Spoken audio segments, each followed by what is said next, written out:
Yo, what is up, guys? Welcome to the Tony and Dakota podcast. Today, we got another special guest.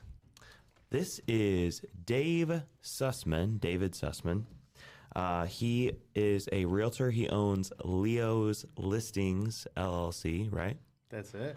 And we're going to be asking him some questions today. He's moved around a lot. I was looking at all of the different things that you've done. You've had a really rich life already. And how did you end up in Fort Wayne? Because it looked like you started off in New York. Yep. Then you ended up in Michigan. Then Miami, Florida.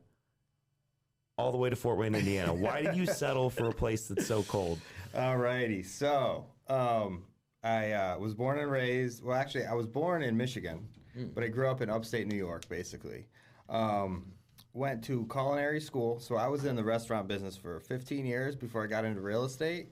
Worked in restaurants ever since I was 18, and I ended up going to culinary school in the city, in New York City. And so I went to school down there, worked in some restaurants, and I met this girl from Fort Wayne, Indiana. That's where it all starts. So that's what brought me out here. Long story short, we have a child together, and she really wanted to raise him out here, and so I said, let's give it a shot. In New York, when we met, we first decided to move down to Florida, and she wasn't feeling it. She didn't like Florida, so I ended up coming out here, and that was 2017. And when I came out here, I seen a great opportunity. Like, I always wanted to get into real estate, but like living in New York and Miami, like it's so expensive, right? And I came out here and I was seeing houses for like $20,000-$30,000, and I just seen an opportunity. And I got my first flip southeast Fort Wayne. It was like a small ranch on a slab. It had some foundation issues. What's zip code?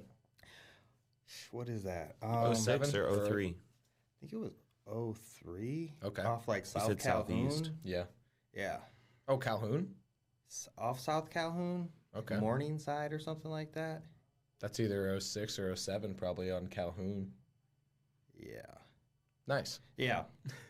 So anywho, I really didn't know crap about construction, and I always liked to like work with my hands and stuff. And so really, like, I just started researching a lot, and I worked with a lot of contractors. Like for the foundation issue, I was like, okay. I just started like Googling stuff, like, and I found this company like A1 Concrete Leveling, where they actually come out and they like jack the foundation up. And in the beginning, it was a lot of subcontracting. So like I'd bring in plumbers and, electricians, and it was super expensive, right? And I was just like, wow. And it was like their schedules were super tough because it's like, oh, I can't start your job for 3 weeks, but it's like you got floors going in, and it's like you got to stay on schedule. So I literally in the beginning, I paid a lot for contractors, but I learned so much from them. I was like, listen, this stuff is not rocket science. Like, if they can do it, I'm pretty sure I could do it. And so that's when I just started, building and growing. And it really is, like, I don't mean to sound corny, but it is all about networking. Like, from the contractors to the building inspectors to the pro desk at Lowe's, like, wholesalers. Working with you guys is incredible. Like, every time I need a house, like, you just throw me lock boxes, and I'm like, go check them out, So Yep. it really is about networking.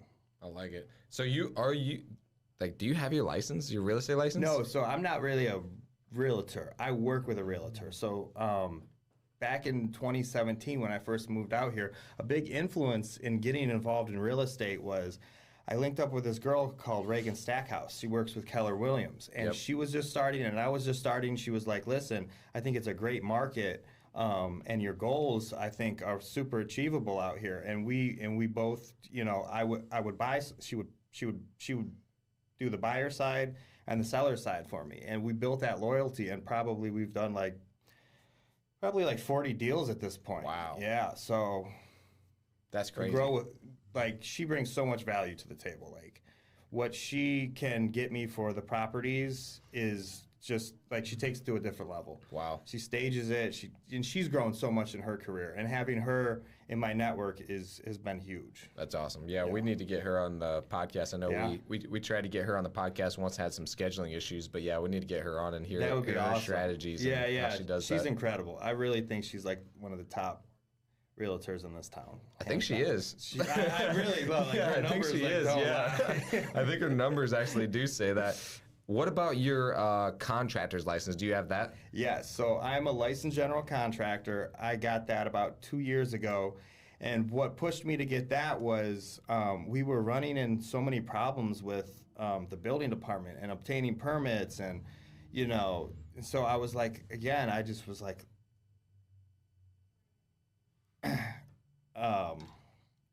yeah, it was like, I'm just going to take it in my own hands, then putting it in some other guy's hands and waiting. And so I studied, I took that test. Took me a couple times to pass it, but I mean, I got that piece of paper, and now I'm a licensed residential general contractor, so I could pull permits and do all that type of stuff. That's awesome. Yep. Do you own any rental proproperties then? Or are you only doing flips? Not. So I'm all flips. I'm interested. I was talking to Dakota a little bit about it, but I am interested in doing some like refinancing and like getting some renters in there. I just got this property up at the lake, and I would love to do like Airbnbs or something like that. Yeah, I love it. So what got you going from culinary to real estate specifically then? Because that seems like a big jump.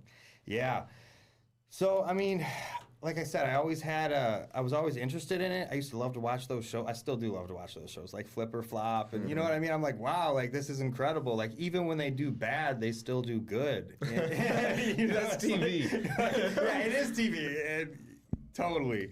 But I guess I seen an opportunity and ran with it out here. You know, when I seen that first flip for $32,000, I was just like, man, like, this is, you know, it's achievable, you know, and it's just like it's about getting out there and getting your hands dirty a bit and getting it done. Yeah. Did you ever have any fear like getting into it, or like were you scared at all? Or walk us through like how you got your first deal and what that looked like. Yeah. So to be honest with you, I basically, rest his soul, my grandfather passed away 2017, and he left my mother some inheritance. And I convinced her to let me utilize that money to flip a property. Wow. Like I said, we paid $32,000. We probably put 20 into it, and Reagan got us $102,000 on the first deal, and it just kind of snowballed after that. I guess I was kind of used to like a high stress environment working in a restaurant kitchen. It's kind of like I take the same mentality and process that I would manage like cooks and dishwashers and servers as I manage like trades in a construction project. Like it's all about preparation. Like, you know, having materials is like having your, you know, your food ordered, and just having everything in a row to smoothly handle that situation.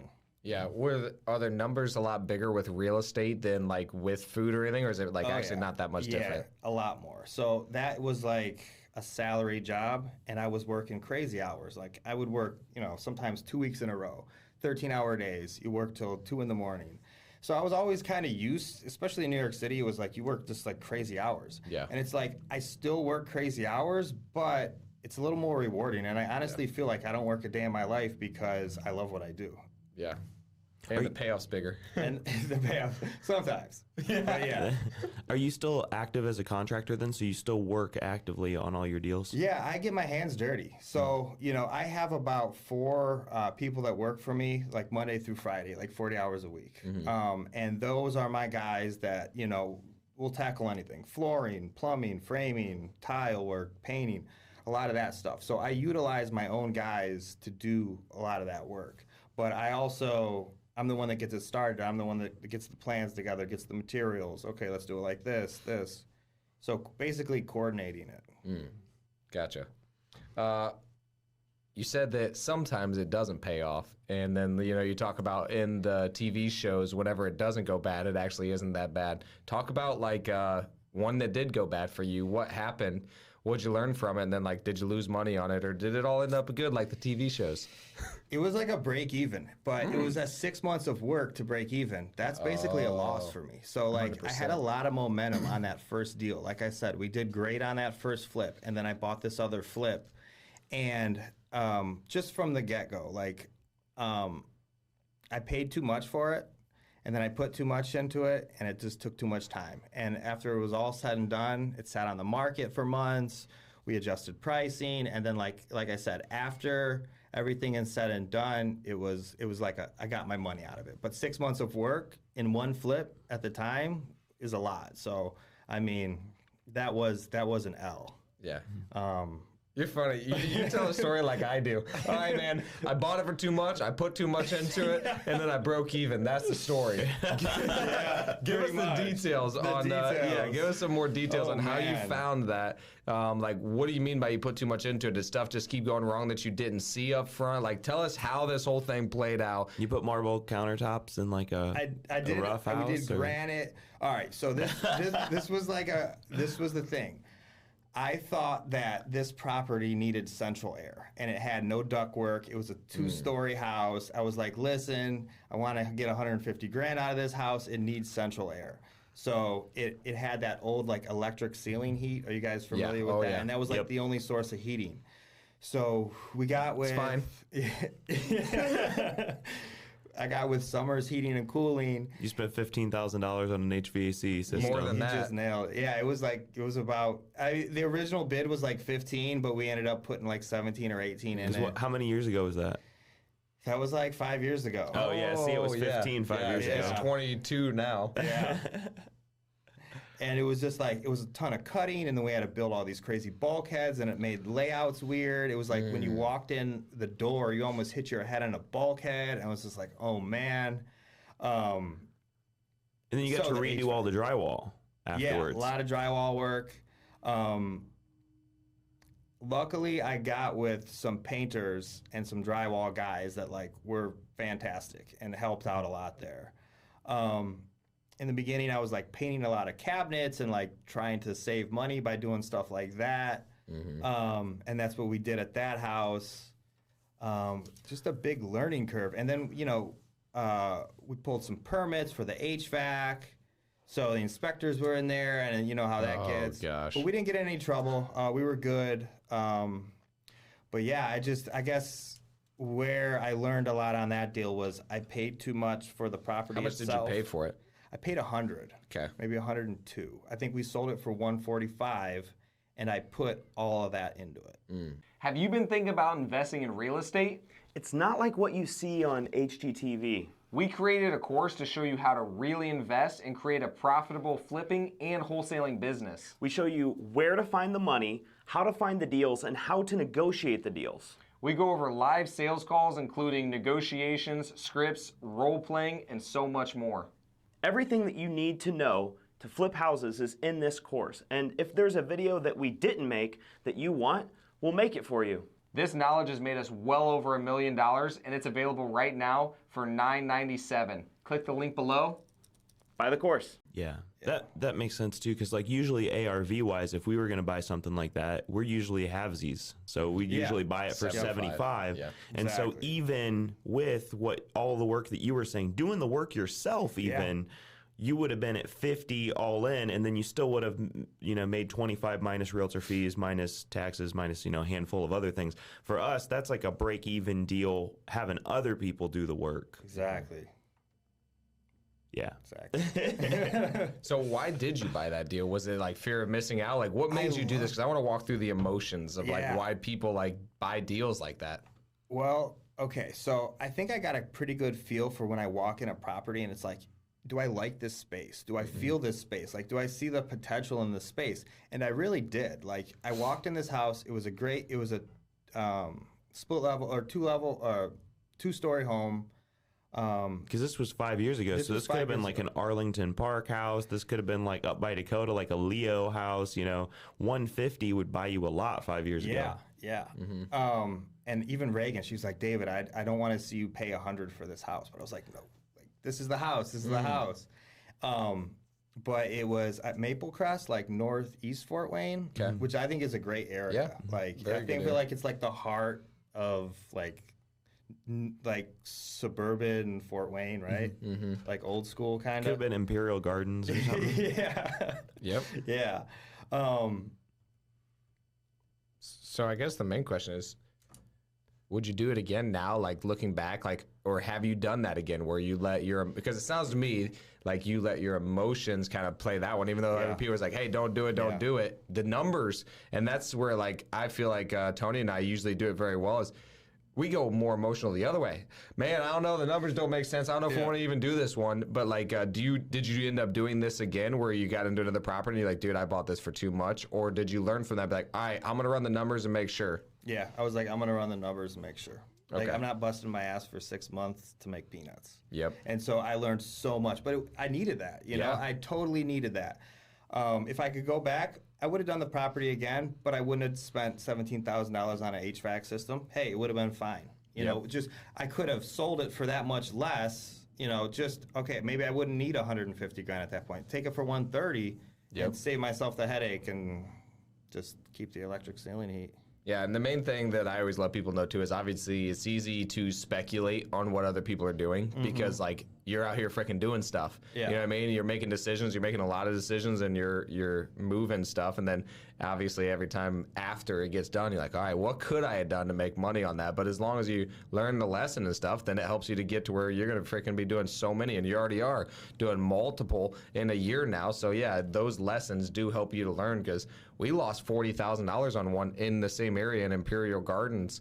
And it was mostly due to mismanagement of contractors. We did buy it for a little bit too much. The funny thing is we bought it for around the same price. We were supposed to be buying it for right around 90 or 95. We bought it for the right amount, and then when we tried to short sale it with the banks and everything, they kept bumping the price up because they kept re-inspecting the property. They had lawyer fees. They had other things pop up where they're like, oh, this has been through foreclosure. The lawyer tacked on this fee, and we winterized it and this and that and the other thing. So we ended up buying it for more than what we originally intended. Yeah. Yep. So when you walk a property now, what do you look for on the property? How do you run your numbers? Like, do you take into consideration your own labor? Like, walk us through that process. Absolutely. So another thing I've learned, it's always more expensive than what you think it's going to be. So, you could do this for 30, it's more like 50 or 60. Yeah, just double it. Yeah, just double it. But yeah, I have to have that feeling. I have to be like, you know, you gotta feel the property and be like, wow, you gotta see the potential and have a vision and be like, this is the property to go with. Like when you guys gave me the lockbox to Stoplet, I walked in there.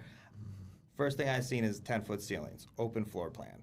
Like this had great characteristic, great charm. Yeah, it smelled like dead cats in there, but I seen the potential, and that's really like how I decide on a property. I gotta feel it. You know, I gotta feel this is a cool space. That's so funny because I feel like we are way different than that. I literally, whenever I walk into a property, I'm like, okay, how can we leave as much of this the same and do the minimum amount of work possible and make as much money as we possibly can? Like literally my mindset is just totally different. I mean, I think Tony, do you think the same way? Or are you still like, sometimes I'm envisioning like, okay, if we remove this wall, it'd help a lot. But is that, what I always think about is the cost of doing this going to bring that much more profit? For me, it's not about the space. It's not about making it the best. It's about the most profitable. And we always say that. We don't make the best houses. We make the most profitable houses. Well, there are some properties too. Like when we looked at Redstone, I was like, ooh, I really want that. I think that it has a higher ARV. And Dakota was kind of like, yeah, no, I don't know if we even want it for that. And I was like, dude, this is going to be a good flip. I think it's a nice house. But I also said the same thing about the one that we lost a bunch of money on. So sometimes I like the, you know, if it's like, I don't know, for some reason, 1970s, 1980s builds, they just feel quality, like they used good wood when they built them, and that they're like sturdy as heck, and they've already got a lot of like awesome features about them to where it's like, oh man, this is not going to take that much work in order to like make it nice. It's already nice. We just have to fix all of the issues with it right now. I've learned now that if Tony says it's a good deal, it's a steal usually. Like 90% of the time, if Tony says it's a good deal, it's like, oh, it's a real smoking deal. And I just need to say yes to it because, on Redstone, that ended up being like one of our biggest flips at the time. Well, we sort of got lucky with this other property too because it was a commercial space, and it was zoned commercial, but it wasn't commercial. They were using it as an office, and it was a sleep doctor who was operating out of this property. And they had basically made it so that he had like 4 patient rooms in the back. So, I mean, it could be an office or it could be like a 9-bedroom, but it only had like 1.5 baths or something. Yeah. And it was right next to Planned Parenthood. So the folks who bought it supposedly bought it because they wanted to provide people with an alternative to Planned Parenthood, and it was conveniently 1 fence line away from that property. So when we bought that one, we fixed the roof before we even bought it, kind of trusting the folks who were selling it to us. And then we were able to get it for cheaper than what their tax liens on the property was, which was another crazy thing about it. But we sold that one quickly, and that was one that Dakota's kind of like, what do you think about this one? And I was like, dude, price per square foot, we're doing freaking great. Yeah. That house is amazing looking, and like worst case scenario, I guess we'll just like one of us will move into it, or we'll turn it into an Airbnb or sleeping rooms or something, because that house is so cool. But I didn't know what it was going to bring, and we ended up getting like $400K for it. Yeah, we made $150,000 on that one. I'm trying to find that did not need very much work. Here it is, bro. Awesome. This is what I was looking for. I want to show you this. All right, let's get your reaction on camera too. There's cat turds and dead cats. Looking at that. Yes. Do you hear? Listen to what she said. Now run it. That's a bedroom. There's cat turds and dead cats. Quit looking at that shit.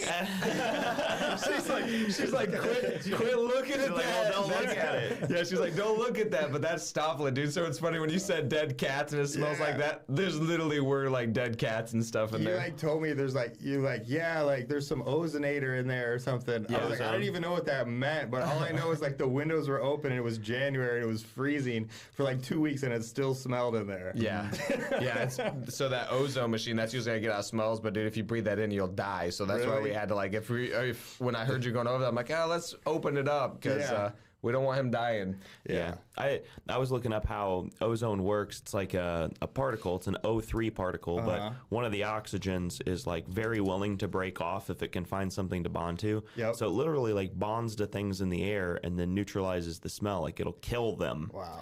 But your body doesn't know how to breathe O3 because it's used to breathing O2. So we've been in a property where we've been running ozone constantly, and car dealerships will do it if the car smells like weed or something like that. They'll run ozone for a little while in the vehicle to get that smell out.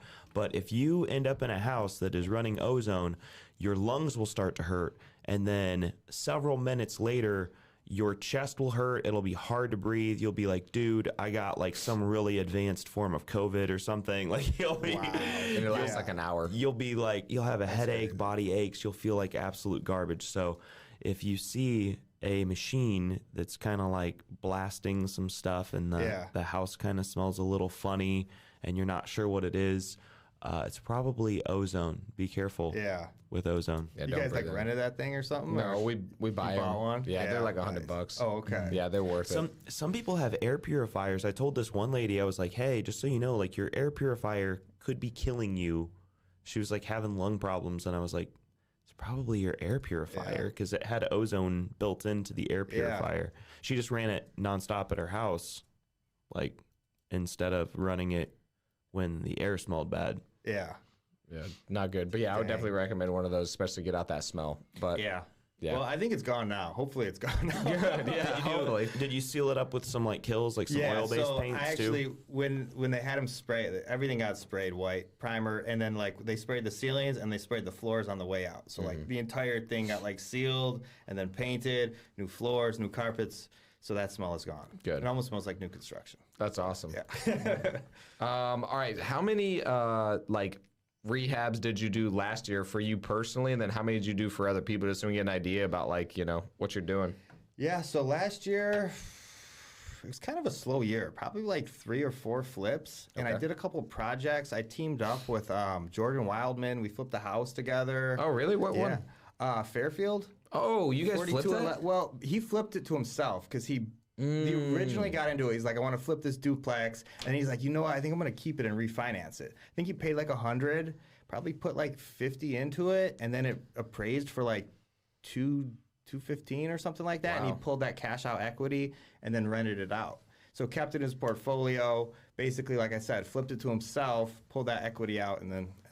I didn't know you guys partnered on that. He told me Yeah. that you were doing some work over there, but he didn't tell me that you guys partnered on it. So did you just get paid out of that? Well, no. So he kind of just subcontracted me as the GC. Okay. So like we needed a new porch. We did the walls, crown molding, brand new kitchen, all new cabinets, countertops, refreshed the bathroom, painted everything, trim. Basically like a full rehab on that place. And I work a lot with when I work with him with Ruby, his wife, and she's incredible. Like she's like on top of it. Oh, yeah, like she's a decision beast. making, boom, boom, boom. And that took us about 2 months or so. And then there was one, so really what slowed me up last year was we were flipping a house on Senate Avenue, and we got in trouble by the building department.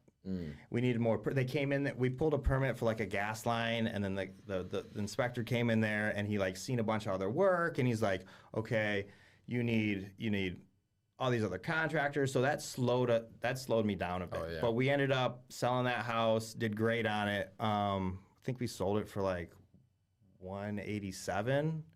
And this was honestly like part of this deal was one of the best ones that I did. You guys know Drew, the flying investor? Oh, yeah. So I get this ranch. So he posts this ranch on Facebook, and it's a 3-bedroom, 1-bath ranch, and he was asking like $42,000 for the property, right? Jeez. And so it was completely shot though. Like the entire, like all the subfloor, all the floor joists had to be replaced. The whole thing basically was rotted. Okay. But I'm working on this deal with him, and he's like, yeah, so the owner has 8 lots that she's going to sell with the property. I was like, 8 lots and the property for $42K? I was like, wow, that's incredible. And then there was some back and forth. Like, I guess, like, so we're about to close it, and then she's like, oh, I'm not selling it with the lots. I'm selling it with the lots. I'm like, okay, here's extra money for the lots. Like, I really want these lots. This is what intrigues me about this deal, right? So we ended up closing that deal, and I got the house with the 8 lots. So I paid $42,000 for the house with the lots, and then I ended up Reagan listing the lots, and I sold the lots for $42,000. Wow. So I basically got the house for free. Wow. After liquidating the lots. I did put over $100K into that property, but it was still one of the best deals that I've probably done. Holy was smokes. flipping lots. So what was your net profit? That one, after everything was said and done, probably like 40. Wow. That's awesome. Yeah. Took That's a while crazy. though. How long did it take you? That one, so that was like 6 or 7 months because we got shut down by the building department. Had to get all new permits, and that helped. That was like a turning point when I was like, okay, I got to get my own license because I can't be relying on all these other contractors to pull these permits. So that was like helped push me to get that license. When you say you made $40,000 profit, what do you like? It's always difficult whenever you're doing the work yourself. What do you take into consideration that you pay yourself, or do you even take that out of the equation of profit, or like, are you still considering that profit, or like, how do you evaluate that in your head? I just honestly, like everything I make, I pay my mortgages, my cars, all that stuff. But like everything I make on a flip, I just continue to reinvest. Yep. Like that 40K is going to the next flip, to the next flip, to the next flip. And like I've had tunnel vision for the last 4 or 5 years, and just everything has been reinvested. Yep. Gotcha. Do you take, like, what is your hourly that you like to think that you're worth? Or like, do you ever do that math at all? Well, because I'm the owner and I do it per deal, I look at it per deal. Like how many months did I spend here to make how much profit? Yep. Gotcha. And then you just divide it out and you're like, all right.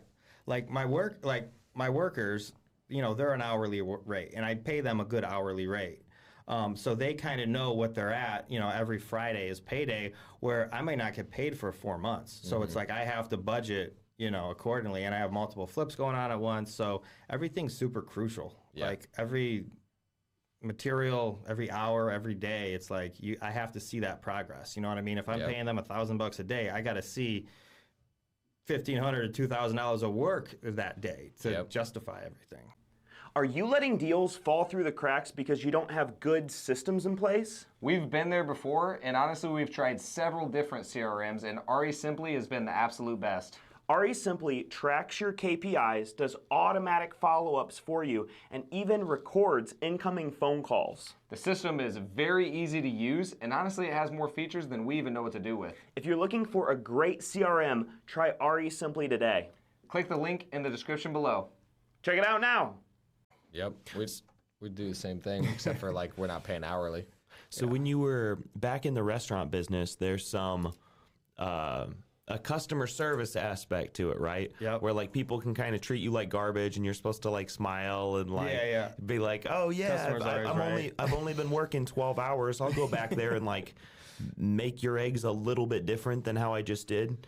Do you feel like the shift now into real estate is different than that, where you're more of the boss and you don't have to like answer to people as much? Do you like that freedom more, or does part of you still wish you were back in the restaurant business because you like miss the camaraderie and the community and that sort of thing?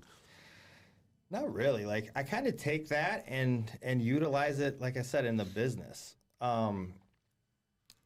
I find myself in the end of my restaurant career, like getting really frustrated with like the bosses and like making the numbers and the P&L and just like getting frustrated with it. And really what happened, so I was working 2 jobs when I first came out here. I was doing the food service, and then I was starting with the real estate on the side. And what happened in 2020, and when everything got shut down, it was like March 2020, I got laid off from my food service job.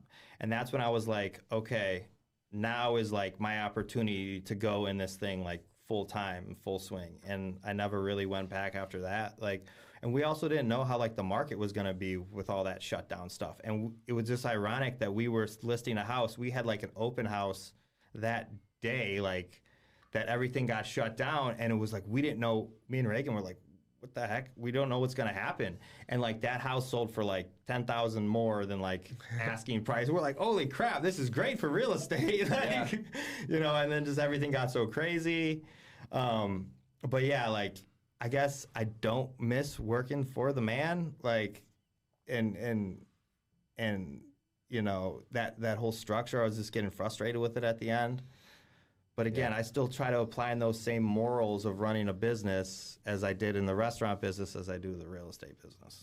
Yeah, it's funny because everybody does this to a certain extent. You use your background to help you to achieve what you want to achieve in the future. So it's always like nice. And then the negative side of it, though, that I do see with a lot of older people is they also use trauma to stop them from doing the same thing, or like they're like they'll be scared to do something because of something that happened in their past. So it's crazy how it can either be a strength or a weakness depending on how you tend to deal with it or what you think actually caused the problem or caused the solution. That is kind of funny if they're like, well, I don't want to make the same mistake twice. It's like, well, it's different this time because you're the boss. Yeah. I mean, but I think about like car sales. I mean, it definitely gave me very similar like what you're talking about, a path where it came from a different side. And then so everybody always talks to me about I was going to be basically working in a trailer factory and like doing the physical labor and stuff. And then I wonder if I would have just came at real estate from another angle, very similar to you, where I'm like, all right, now I know how to do the construction. Now we know how to do it this way. And like just still got into the same thing, going the same path, but just going a different way. But it's cool to use everything that you learned and now you're systematizing. Yeah. I've never heard anybody like talk about it like food and like supplies. Like that's a cool way to think about it. Yeah. Yeah, I like that analogy. So how is your operation different from some of our friends and competitors and that sort of thing? What's your organization look like today? So I guess we kind of do our own thing. Like when we go into a property and like you said, a lot of people, they just try to do like the more minimal thing to get the most of our profit, which there's absolutely nothing wrong with that. I guess just at this point, it's like I've found a better success rate if I go all in and take those walls out and redo those kitchens and like get that potential buyer to like walk in there and fall in love, than I do just trying to put it together. Like, you know, so in the beginning, it wasn't like that. Like we wouldn't have such intense rehabs. Like we wouldn't do all the framing and the LVLs and all that type of stuff. So I feel like I don't know if a lot of other people in this area are doing it to the extent that we are as far as the rehabs go. But yeah, I guess that kind of separates us. Mm-hmm. Is that we go all in on those things and just a lot. I think the last 5 flips we've done have been like complete gut jobs to the studs and like all new electric, all new plumbing. Like every house has got everything brand new. Jeez. Yeah. Did you do that to Fairfield too? The one that Jordan's? No, the one that we sold you? Because we sold you one on Fairfield absolutely. So we put an LVL up. All new. There was a bunch of knob and tube wiring in there to kind of get all reran. We relocated plumbing for bathrooms. Did the quartz countertops, brand new cabinets, all that stuff. Jeez. Yeah. And the return for me was great because it's like, okay, you like talking rough numbers. So I don't even remember what we paid for that. It was like 72 or something. You sold it to me. Yeah. I probably aggressively put $60K into it in 2 or 3 months, and we sold it for $192. Wow. Sold Fairfield. Yeah, that's awesome. Yeah. Yeah, we were. So that's kind of my model. Yep. I was guesstimating that we were going to put in about the same, but we were going to use a lot different material than what you were going to do, and we are going to do a lot less. But I was guesstimating somewhere between 50 and 60. And then when we evaluate it, I also look at the time. So again, like you said, the time, and like so I take that into consideration. Okay, it's going to take us, probably for our guys somewhere around 4 months to do the rehab on that. It's not worth it for us. We can just go make a quick $10,000, $15,000, $20,000, move on, and then now we're going to go do the other one that takes us 30 days that we can make the same $40,000 on. So like those ones, that's how we kind of think is like, I don't fall in love with the house. I fall in love with business in general. So yeah, I love that you do have a different philosophy though, because there is a need for that. And the funny thing is, from seeing how you remodeled that one, we started doing like more accent walls and changing our colors up and stuff. So like you influenced us to change our flips and like, all right, how can we step up the game but do it cost effectively? That's great. And I feel like how you scaled your business too. You guys are doing a lot more volume too. So we're doing less flips a year, but a little more intense flips. Yep, exactly. Yeah, and you make them like nice, so that's awesome. Thank you, I appreciate that. Yeah, they're beautiful. How do you keep everything organized? Man, just thinking it out. Taking my time at night. Like I think in the day things are so busy and so crazy, and then like kind of at night I can just reflect and like put my ducks in a row and be like, okay, this has to happen to have this has to happen. This has to happen. That's how it's got to get done. Do you use like calendars and then like Google Docs, or like how do you keep track of all that stuff? Or like do you use anything, or just the calendar in my phone? Like if I need to do something, put it in there, execute it. Yeah.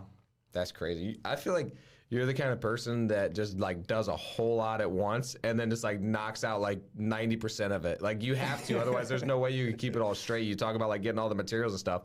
If you didn't like have an entire way to keep track of all of it, you're probably just knocking it all out at once. Yeah. Is that how you kind of do it? Yeah. So honestly, like how I track purchases is just in my iPhone notes. So each flip has its own note categories. Be like, okay, Fairfield. Every time there's an expense for that, lumber, cabinets, labor, everything goes in there. It basically, I put where I bought it, how much, and the date. So at the end of the flip, I'm like, okay, I spent exactly $63,000 on this with the purchase price, so I know exactly where my numbers are at. I should probably get a little more organized and like hire somebody to do it or whatever, but how it's been working is just every time I make a purchase, I track that. Yep. Pulling data lists like vacant houses, mortgage foreclosures, and tax delinquent properties is important to direct-to-seller marketing. Batch Leads is the main platform where we store our sellers' data and skip trace owners for their phone numbers, emails, and addresses. On other platforms, you end up having to pay twice for the same contact if you've already skip traced it. My favorite thing about batch leads is that if you've skip traced a contact once, you never have to pay for that contact again. Batch Leads has SMS texting campaigns, direct mail marketing, and Driving for Dollars app integrated in a simple-to-use interface. Click the link below and try Batch Leads today. Yeah, we do something very similar. We just put in Google Sheets instead of our notes. But yeah, it's very, very similar. We just, every time we track it, we have it tracked in multiple places, which is nice because then you can double check it. Oh, maybe I forgot one or something like that. But obviously you're doing it, so you know you're not going to miss one. When you have other people that are like keeping track of it for you, then it's like, all right, let's double check it against QuickBooks, against our expenses, and then we're going to see both. But yeah, I think it's a great way to track it still. Yeah.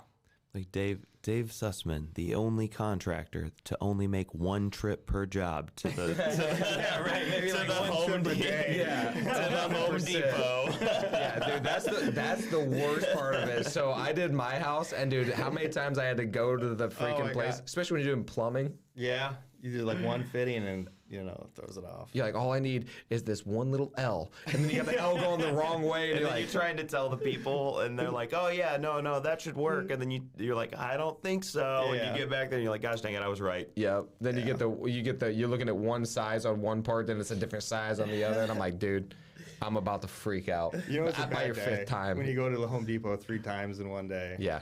I was gonna say on the 5th time, that's when I'm like about to spaz, and I'm usually pretty like controlled, but like by the 5th time, I'm like, dude, I'm pissed. Yeah. Like I'm kind of pissed now that like I just start buying everything. Then I'm like, I'm buying I mean, all then of return it, right? That's You can me. always That's return me it. from the beginning. But then I don't want to go return it. I'm just like, Yeah, I'll buy and then 5 you and have a then storage get the one unit, that like, works. And then just like, oh, Yeah, man. we'll use this sometime in the future, Yeah. so let's just save it all. in a box somewhere. Do the same thing. That's awesome. Dave, what's your biggest struggle right now? Biggest struggle. I guess like the sky is the limit with real estate, right? So it's like capital. If you have more capital, you can flip more houses, do more rehabs. I mean, I'm good where I'm at. You know, I got a couple going on right now, but I mean, you could use another, you know, $500,000 to grow the business, right? So I think capital is one of those things. Great news, Dave. The next 3 Real Estate Investor Association meetings are going to be about where to get the money. Raising capital, right? Yeah, because I think I was thinking about it too. I'm like, that's where I think Tony and I get the most questions is how do you guys fund this whole thing? And so, yeah, the next one's going to be about how to get private money. We're going to bring Jay Redding in, and Nice. yeah, I think it'll be very helpful. So, yeah, definitely come to that, and he's gonna tell us how he got them, what he says to them, like all of that stuff. So hopefully, By the time it this helps. podcast comes out, it'll be too late. So you'll have to catch the banking one or Yep. the what was Creative the other financing. creative financing. Yep, because there's so many different ways to fund a deal, man. Yeah. And like, yeah, honestly, I'm freaking out right now about funding a deal because like I was literally doing the math last night. We literally need $500,000 within the next 30 days for like down payment, freaking construction on that new commercial building we're buying, and then freaking taxes. So I'm like, dang it, dude. Like, it's kind of overwhelming. And then every time you think you got it figured out or you have enough money, you always need more. That's the funny thing is like people don't realize that you can be making, like you're talking, you make $40,000, $30,000, $50,000 on these flips. Same thing with us, but then you don't have the money because again, it goes into the next one and there's always a cost. So that's what people I think don't really realize when they hear these numbers. Like you made this much and you still don't have any money. Dude, when you get into this, you're gonna realize it's very capital intensive.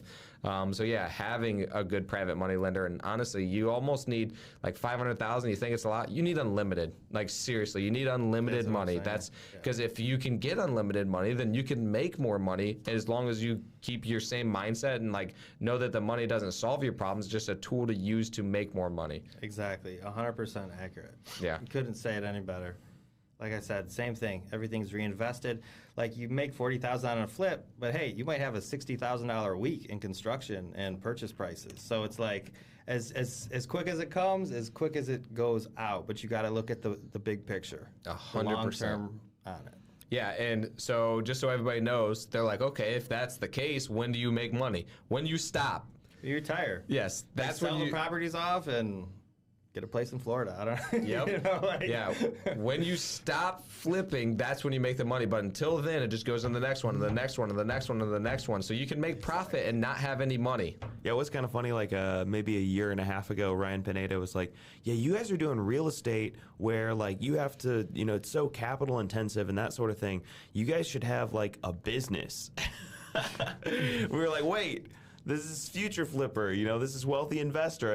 I thought this was all about real estate." And Ryan was kind of like, "Yeah, I mean, real estate's a great vehicle for making money, but really, like, you guys need some sort of active income on the side that doesn't require as much overhead."